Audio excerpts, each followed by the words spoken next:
When you're looking at the minimum wage, the question becomes, if these are the surrounding factors, what do we do? And now you're looking at how you can raise revenue, and that's where you now get into the conversation around value-added tax increase from 5% potentially now to 7.5%. So shouldn't those conversations have been had before you signed it into a law? Like, you should have made preparations and provision to pay the salaries before signing it into law, with your internally, before you now start making it almost months after. You are now making a new policy change to fund the payment of salaries that you had signed back in the days. I feel like it makes it look like the government did not have a plan. What we're talking about when we talk about VAT increase is not a direct response to the minimum wage. We're talking about how we're going to get more funds to the state and local governments to ensure that they can build capacity in terms of the health sector, education, the provision of social services.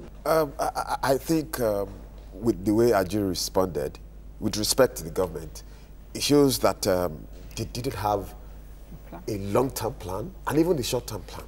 Because if the law says every 5 years, Section 3 says every 5 years, the minimum wage has to be reviewed.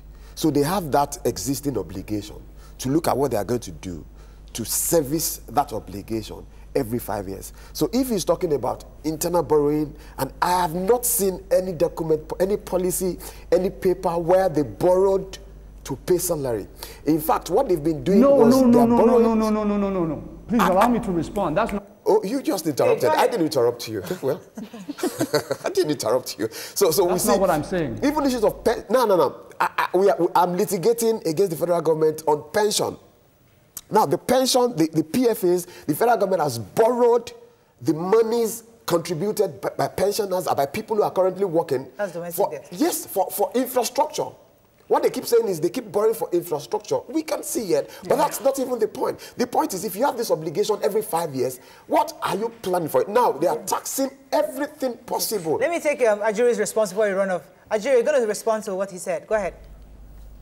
Yeah, absolutely. First of all, let's make something very clear. Within the MTEF submitted every single year, it's made very evident what borrowed funds, potentially, especially externally borrowed funds, are spent on. In no way, shape, or form has this administration ever paid a kobo of any borrowing for any salary. That is not the case for previous governments who did borrow to pay salaries. We have not done that. We have been very clear in our borrowing plans on specific infrastructure projects, from road to rail to water to environment to defense, on what we're borrowing on. I want to make that very, very clear so that Nigerians are not deceived this morning. So we shouldn't bring that to the second point. So the point is, yes, we don't want to digress. We don't want to be taken on the wild goose chase. We're talking about salaries. And if you keep talking about you borrowing to meet, now let's even leave the state government, because you were trying to talk about balancing the scale. Let's talk about the federal government. The federal government signed this law. Before you signed it, there were deliberations on it. The first house passed it, the second house passed it, before they transmitted it to the president, and he had a number of days before he signed it. Are you telling us that there were no thoughts that went into it before the president, with respect, signed it? Yes, please. The problem we have in the country right now is these conversations become oversimplified. We're complaining already that our recurrent expenditure is way too high, that we have all sorts of redundancies across civil services at both the federal and the state level. And the conversation we keep having is how we expand our recurrent, instead of having conversations about how we expand capital, create new investments so industries can employ our people and give them better wages than what the civil service is currently giving our civil service workers. This is the conversation we need to have in this country.